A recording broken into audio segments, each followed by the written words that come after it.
গরম পড়া মানেই ঠান্ডা ঠান্ডা শরবত বা ঠান্ডা ডেজার্ট খেতে কিন্তু দারুণ লাগে।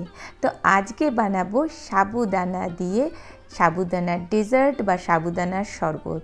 সাবুদানা মানেই যেটা ভেতর থেকে যেমন শরীরকে ঠান্ডা রাখে, তেমনি খেলে পরেও মন প্রাণে একটা অন্যরকম তৃপ্তি আসে।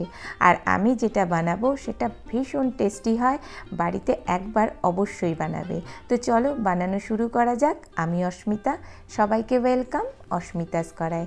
তো এর জন্য প্রথমেই আমি একটা সসপ্যান নিয়ে নিলাম, তাতে নিয়ে নিলাম জল। তো এখানে 1 কাপ পরিমাণ জল নিয়ে নেব। তাতে নিয়ে নেব চিনি, তো আমি 2 চামচের মতো চিনি নিয়ে নিলাম। এবার যেটা লাগবে সেটা হচ্ছে আগার আগার। এটা মোটামুটি বড় কোনো মুদিখানার দোকানে পাওয়া যায়। তো 1 চামচ নিয়ে নেব আগার আগার পাউডার। আর তাতে নিয়ে নিলাম রুয়াবজা, এখানে 2 চামচের মতো রুয়াবজা নিয়েছি। আর রুয়াবজা যদি না থাকে সেক্ষেত্রে যে কোনো রোজ সিরাপ যে হয় সেটাও নেওয়া যেতে পারে, বা রোজ শরবত যেটা পাওয়া যায় সেটাও নেওয়া যেতে পারে।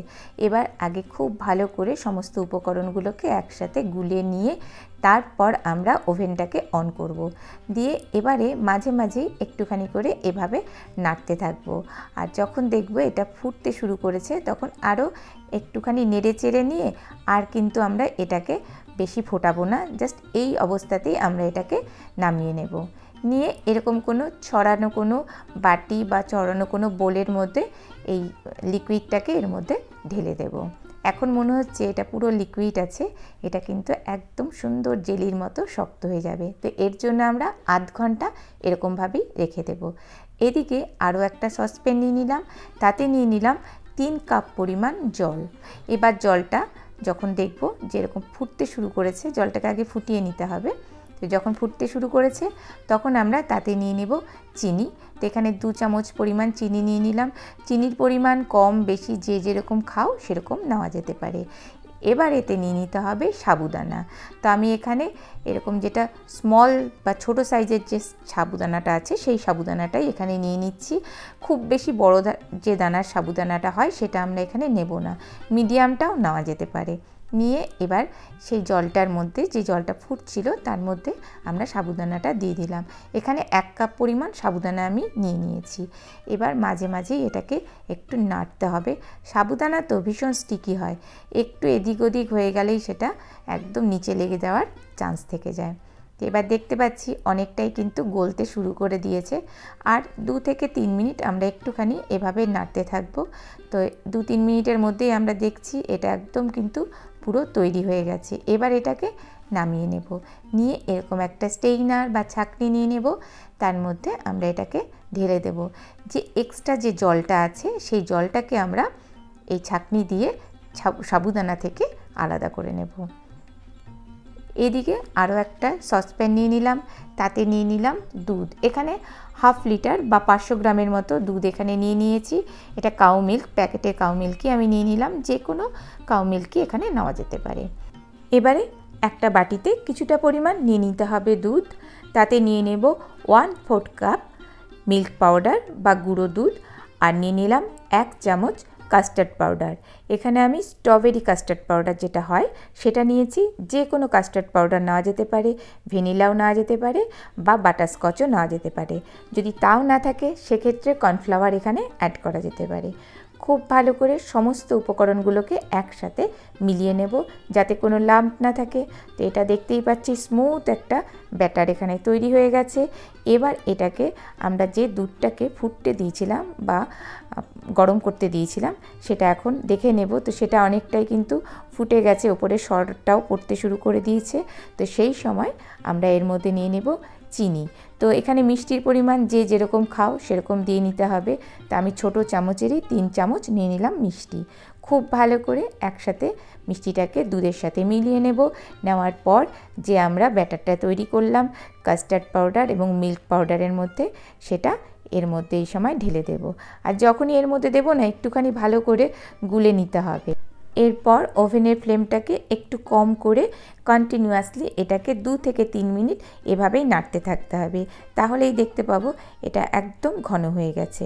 তো এই অবস্থাতে ওটাকে রেখে আমরা যে জেলিটাকে বানাতে দিয়েছিলাম সেই জেলিটাকে এবার একটু দেখে নেব। তো আমরা দেখতেই পাচ্ছি এটা কিন্তু একদম শক্ত হয়ে গেছে আর দেখতেও কত সুন্দর হয়ে গেছে। এই সময় এটাকে কাটিং করে নিতে হবে। তো যে যেরকম সাইজের কাটতে চাও তো সেভাবে সেই সাইজ করে কেটে নিতে হবে। তো আমি স্কোয়ার শেপ করেই এগুলো ছোট ছোট করে কয়েকটা পিস এর মধ্যে থেকে করে নেব আর দিয়ে এবারে আস্তে আস্তে করে এটাকে তুলে নেব। তো দেখো কত সুন্দরভাবে জেলিটা তৈরি হয়ে গেছে। আর জেলিটা যখন এর মধ্যে দেবো না, এর টেস্টটা আরও অনেক বেশি হয়ে যাবে। আর একটা তুলে দেখাচ্ছি, দেখো জেলিটা কত সুন্দরভাবে তৈরি হয়ে গেছে। এখানে কিন্তু আগার আগার আর জলের পরিমাণটা ঠিকঠাক দিতে হবে। আর যে দুধটা আমরা রেডি করে রেখেছিলাম, দুধটাও আমাদের একদম তৈরি হয়ে গেছে, মানে ঠান্ডা হয়ে গেছে কাস্টার্ড মিল্কটা। এরপর যে সাবুদানাটাকে জল ছাড়ানোর জন্য রেখেছিলাম সেটাকে এই দুধের সাথে একসাথে মিশিয়ে দিতে হবে। এবার কিছুক্ষণ ধরে খুব ভালো করে সাবুদানাকে দুধের সাথে মেশাতে হবে, কারণ সাবুদানাটা অনেকটাই দলা দলা হয়ে রয়েছে, তো সেটা দলা অবস্থায় থাকলে কিন্তু খেতে ভালো লাগবে না। তো এটা যখন এভাবে মেশানো হয়ে যাবে, এরপর আমরা যে জেলিটা বানিয়ে রেখেছিলাম সেই জেলিটাকে এর মধ্যে আস্তে আস্তে করে দিতে থাকবো। আর জেলিটা দিলেই দেখতে পাবো কালারটা এত সুন্দর হওয়া শুরু হয়ে যাবে না, আর সুন্দর একটা গন্ধও আসবে রুহ আফজার। এরপর দিয়ে দেবো ড্রাই ফ্রুটস। তো আমি এখানে আমন্ড, কাজু আর দিয়ে দেবো কিশমিশ। এখানে যে যেরকম ড্রাই ফ্রুটস দিতে চাও সেখানে দিতে পারো। এছাড়াও যে নর্মাল ফ্রুটস, কলা, আপেল, বেদানা, যা ইচ্ছা সেটাই কিন্তু এখানে দেওয়া যেতে পারে। দিয়ে সবগুলোকে একসাথে খুব ভালো করে এভাবে মিশিয়ে নেব। এবার এটাকে ঠান্ডা ঠান্ডা খেতেই ভালো লাগবে, তো তার জন্য আধ ঘন্টার জন্য ফ্রিজে আমি এটা রেখে দেবো। এবার আধ ঘন্টা পর আমরা এটা ফ্রিজ থেকে বার করেছি। এর কালারটাও যেমন চেঞ্জ হয়ে গেছে আর এটা কিন্তু অনেকটাই ঘনও হয়ে গেছে আগের তুলনায়। সাবুদানাটাও যেমন অনেকটা ঘন হয়ে গেছে, মানে ফুলে গেছে। আর তার সাথে যে জেলিগুলো বানিয়েছিলাম না, জেলিগুলো এর সাথে পুরো একসাথে সুন্দরভাবে মিশে গেছে। তো এটা একদম দারুণ টেস্টি, দারুণ ডেলিশিয়াস একটা ডেজার্ট তৈরি হয়ে গেছে। বাচ্চাদের কিন্তু এটা দারুণ লাগবে। তো চলো আর দেরি না করে এবার আমরা এটাকে সার্ভ করে দেব। তো এটা যে যেরকমভাবে সার্ভ করতে চাও সেভাবে সার্ভ করতে পারো। তো আমি এরকম দুটো গ্লাস নিয়ে নিয়েছি, গ্লাসের মধ্যেই টপার টপ খুব তাড়াতাড়ি এটাকে সার্ভ করে দেব। আর চাইলে পরে কোনো বাটিতেও সুন্দরভাবে সাজিয়ে দেওয়া যেতে পারে। বাচ্চাদের কিন্তু এটা দারুণ লাগবে, যেহেতু একটু কালারফুল আর খেতেও যেমন ভালো হবে। আর এটা সাবুদানা যেহেতু আছে অনেকটা হেলদিও, শরীরটাকেও ঠান্ডা রাখবে। আর এখন রমজানের মাস, ইফতারিতে এই শরবতটা একবার বানিয়ে দেখতে পারো।